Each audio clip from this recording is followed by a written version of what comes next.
মৃত ব্যক্তিকে স্বপ্নে দেখলে কি হয়? মৃত ব্যক্তিকে আপনি যদি স্বপ্নে দেখেন তাহলে সেক্ষেত্রে দুইটা অবস্থার কোন একটা হবে।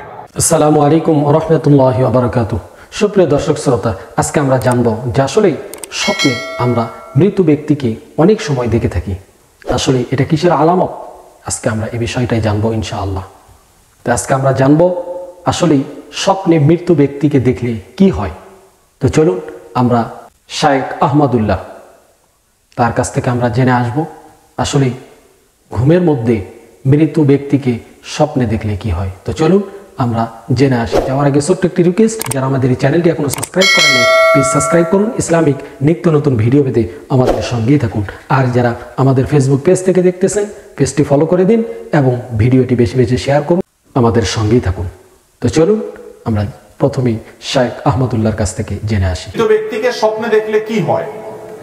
মৃত ব্যক্তিকে আপনি যদি স্বপ্নে দেখেন তাহলে সেক্ষেত্রে দুইটা অবস্থার কোন একটা হবে। আপনি হয়তো আপনার মৃত ব্যক্তি নিকট আত্মীয়, বাবা মা বা কাছের কেউকে দেখেছেন, দেখার পর আপনার মধ্যে অস্থিরতা কাজ করছে, তিনি কষ্টে আছেন এমনটি বোঝা যাচ্ছে। ধরুন তিনি খুব ক্ষীণকায়, খুব চিকনা, ক্ষুধার্ত, কষ্ট পাচ্ছেন, আপনার কাছে কিছু চাচ্ছেন বা এমন কিছু যেটা দেখে আপনার মানসিক অস্থিরতা বেড়ে গেছে, আপনি মনে করছেন তিনি বোধহয় কষ্টে আছেন।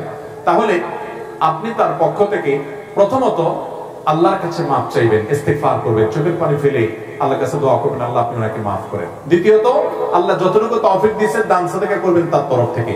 মৃত ব্যক্তির জন্য আরো যা যা করা যায়, উমরা করা, হজ করা, দান দক্ষিণা করা, যতটুকু তৌফিকে আছে ততটুকু তার পক্ষ থেকে করবেন। সবচেয়ে বেশি করবেন দোয়া। আর যদি তাকে স্বপ্ন দেখার পর আপনার মধ্যে এরকম কোন ফিলিংস না হয়, বরং মনে হচ্ছে না তিনি ভালো আছেন, হাসি খুশি এরকম কিছু, তাহলে আল্লাহর কাছে শুকর আদায় করবেন, সুধারণা করবেন হয়তো তিনি ভালো আছেন। কিন্তু খবরদার, আপনার স্বপ্ন কখনো ইসলামের দলিল না। আপনি স্বপ্নে কাউকে দেখলেন যে হ্যাঁ সে এরকম কোন পরিস্থিতি আছে, বোধহয় সে আযাবের মধ্যে আছে, এটা দিয়ে আপনি ফতোয়া দিয়ে দিলেন যে লোকটা জাহান্নামে আছে, এরকম করার কোনো সুযোগ। কারণ আল্লাহুল গায়বের বিষয় একমাত্র আল্লাহ ভালো জানেন, আমরা ধারণা করতে পারি মাত্র। আপনার ধারণা কোনো কিছুকে প্রমাণ করবে না, বিধায় এই বিষয়ে সাবধান থাকতে হবে। তবে হ্যাঁ, মুর্দার জন্য আপনাদের সবসময় দোয়া করা উচিত। এই ধরনের পরিস্থিতি হলে তাদেরকে বেশি দেখলে আরো বেশি দোয়া বাড়াবো এবং তাদের জন্য আমরা আল্লাহর কাছে মাগফিরাত চাইবো, দান সাদাকা করব। বিবাহিত মহিলারা বাবার বাড়িতে বেড়াতে গেলে কি কসরের নামাজ পড়বে নাকি পুরা নামাজ পড়বে? ভাইরা আমার, খুব দরকারি একটা প্রশ্ন। যে সমস্ত মহিলাদের বিয়ে হয়ে গেছে তারা যখন বাবার বাড়ি যাবেন, সেটা যদি সফরের দূরত্ব হয়, অনেক দূরে আরেক জেলায় হয়, তাহলে সেক্ষেত্রে সেখানে গিয়ে তারা সফরের নামাজ অর্থাৎ কসরের নামাজ পড়বেন যদি তারা 2-4 দিন বেড়ানোর নিয়ত করেন। কারণ সেটা তাদের মূল ঠিকানা না এবং আপাতত সেখানে বসবাসও করছেন না।